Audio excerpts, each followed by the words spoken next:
Alors vous l'avez vu à Rétromobile sur le stand de l'Amicale DB, tel que Gilbert Pougin l'avait laissé à sa mort. C'est un monomille DB authentique, construit en 1954. Il a été racheté par Honoré Durand, qui la stocka pendant 15 ans dans son jus. Cette année, Honoré décida de me la confier pour qu'elle retrouve ce pourquoi elle avait été construite, c'est-à-dire la piste. Vous voyez ici les éléments de carrosserie qui composent le monomille. Honoré tenait absolument à ce que tous les vestiges des courses passées de Gilbert Pougin restent en l'état. C'est pour cela que la carrosserie a été simplement nettoyée et a gardé tous ces stickers de l'époque. Je rappelle que Gilbert Pougin courait dans les années 70 et 80. J'ai eu la chance dans les années 80 de participer avec lui à quelques courses de monoplace et de tourisme. Honoré voulait le garder absolument en l'état, mais enfin un rafraîchissement était nécessaire et le châssis rouillé avec pas mal de coups témoignant de son histoire en compétition.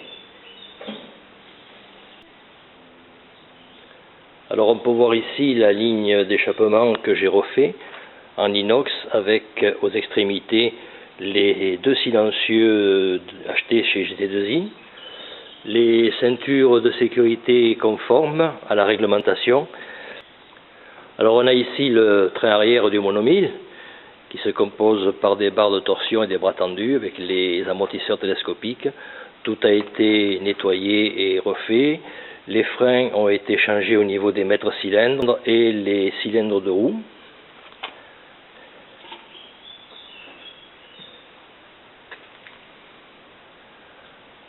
Le monomille possède un très beau volant à 3 branches avec un tableau de bord comportant des cadrans de 24, beaucoup plus lisibles que les cadrans d'origine. On remarque en haut un compteur de pression d'huile et à l'extrémité droite et gauche du tableau de bord les températures de chaque cylindre. Ce monomille n'avait pas de coupure d'allumage au tableau de bord. J'ai été obligé d'en rajouter un ici à droite, car la coupure du moteur ne se faisait que par l'extérieur, au niveau du coupe-batterie, logé assez loin du pilote, donc impossible à y accéder, assis et attaché.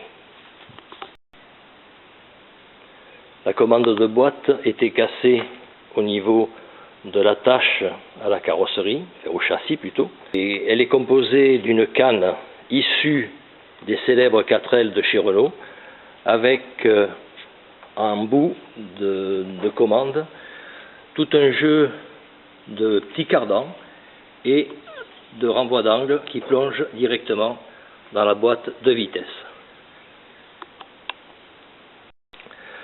Vous remarquez ici le circuit d'extincteur.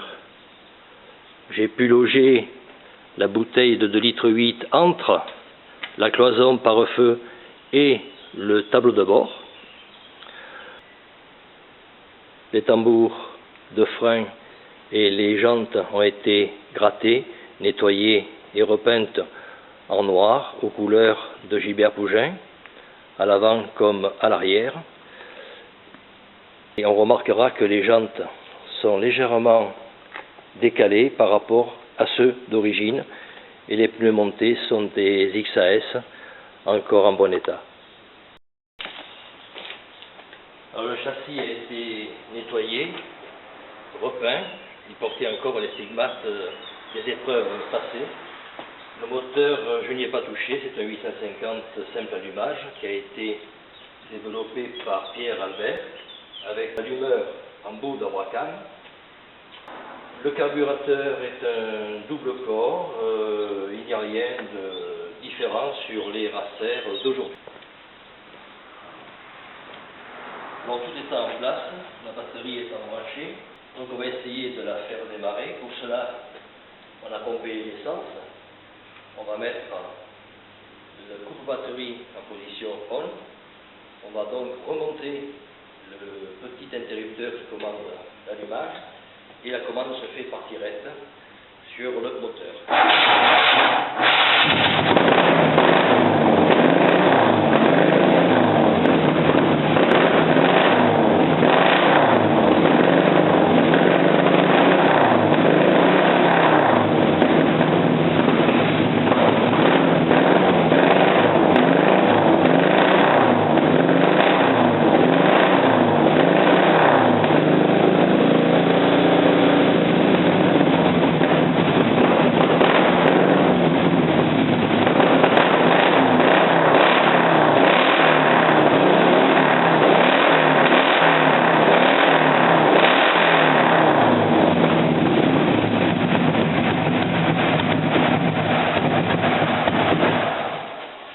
Voilà, apparemment il a bien démarré, il n'y a aucun bruit parasite. Il ne restera plus qu'à le tester sur la piste. Mon problème reste les commandes des vitesses que je n'ai pas encore utilisées. Voilà, il a l'air de bien péter, il n'y a pas de bruit mécanique désobligeant. Il restera à voir ce qu'il vaut sur la piste. Rendez-vous le 4 juin à Montlhéry pour les coupes de l'UTAC.